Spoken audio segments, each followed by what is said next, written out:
Assalamualaikum warahmatullahi wabarakatuh. Balik lagi ke kreativitas santri. Siapa sih yang nggak pernah merasa bahwa waktu kita kok kayaknya dikit banget ya?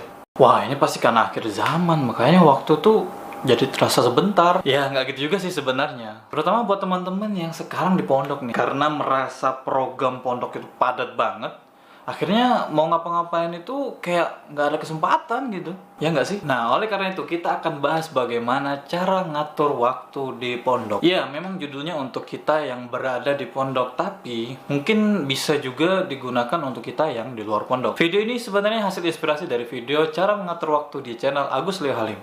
Kalian bisa cek videonya di link deskripsi di bawah. Yang jadi pertanyaan, kenapa harus cara ngatur waktu di pondok? Karena kita bakal mengambil sampel dari yang paling sulit. Agar yang merasa jadwalnya mungkin ringan, longgar, pasti bisa banget sih terapin cara-cara yang bakal kita sebutin nanti ini. Karena tahu sendiri kan dimana pondok tuh wah gila sih, padat banget programnya. Bicara soal waktu, pasti banyak dari kita ini yang merasa, aduh, kurang maksimal deh cara menggunakannya. Tapi berulang kali kita ini udah usaha untuk memperbaikinya, tapi terkadang hasilnya sama aja. Mungkin caranya ada yang salah deh. Oleh karena itu, yang pertama, ada kemauan dulu. Iya, bener sih, semua perbuatan kalau mau sukses harus ada kemauannya dulu. Tapi spesifik kepada soal pembagian waktu itu sebenarnya nggak gampang. Karena sebenarnya ketika waktu seseorang itu sudah teratur dengan baik, maka godaan yang paling dominan biasanya adalah mager. Nah, dengan adanya kemauan yang tinggi tadi di awal tadi, maka ya insya Allah yang namanya mager itu pasti minggir sih. Yang kedua, riset kemampuan. Hah, gimana maksudnya itu? Oke, sederhananya seperti ini. Contoh kalian itu ingin menghafal Al-Quran, dan kalian tuh punya target sehari tuh ya harus dapat selembar lah ya. Nah, karena saking padatnya jadwal, dari selembar itu mungkin kalian tuh cuma punya porsi waktu mungkin 30 menit lah untuk mendapatkan selembar itu. Karena saking padatnya jadwal, jadi cuma tersisa 30 menit nih kalau aku mau ngapal satu lembar nih cuma 30 menit waktunya. Nah, sedangkan yang kita ketahui bersama bahwasanya namanya menghafal itu butuh waktu khusus yang efektif untuk menghafal.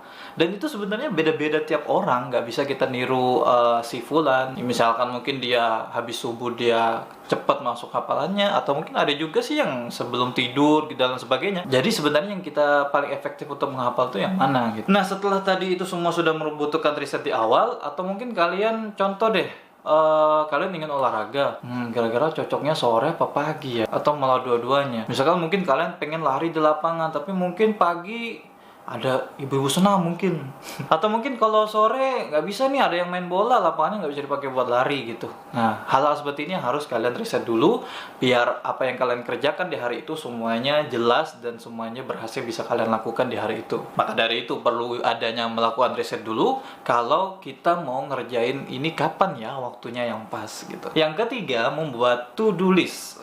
To-do list itu ya simpelnya ya jadwal lah ya. Setelah udah dapet nih poin pekerjaan yang akan kita kerjakan selama 24 jam, nah langsung deh kita tulis di memo atau ya di mana aja deh gitu. Sebagai pengingat, bukan. Adanya jadwal sebenarnya bukan hanya untuk kita ini biar gak lupa sebenarnya, tetapi sebagai cerminan sebenarnya kita ini sudah ada komitmen untuk melalui 24 jam secara teratur. Yang akhirnya ya mager itu sendiri akhirnya ya bakal minggat sih bos. Dan kalian pasti tahu kan series film yang mainnya itu berpacu dengan waktu.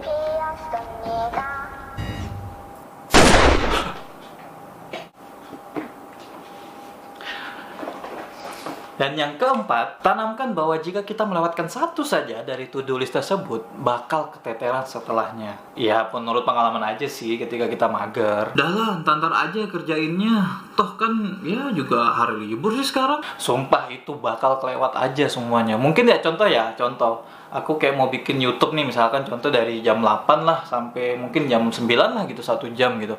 Nah, karena merasa, kan jam 9 sampai jam 12 atau zuhur gitu kan kosong. Ya udah deh ntar aja bikinnya agak-agak jam 9 sampai jam 10 lah, ya molor sejam 2 jam dari jadwal yang kita sudah bikin sebelumnya. Tahu-taunya bukan jam 9 atau jam 10, tapi malah nggak jadi bikin konten, dan itu sering banget terjadi kan. Nah, kalau kalian sendiri kira-kira apa nih problemnya? Oke, segitu aja video kali ini. Mungkin jika kalian ada tambahan dari tips-tips yang tadi kita sudah sampaikan, kalian bisa tulis di kolom komentar di bawah. Jangan lupa juga ya tulis next kita bakal bikin apaan nih. Oke, I hope enjoy this video. Kalau kalian suka dengan video ini bisa klik tombol like-nya di sini.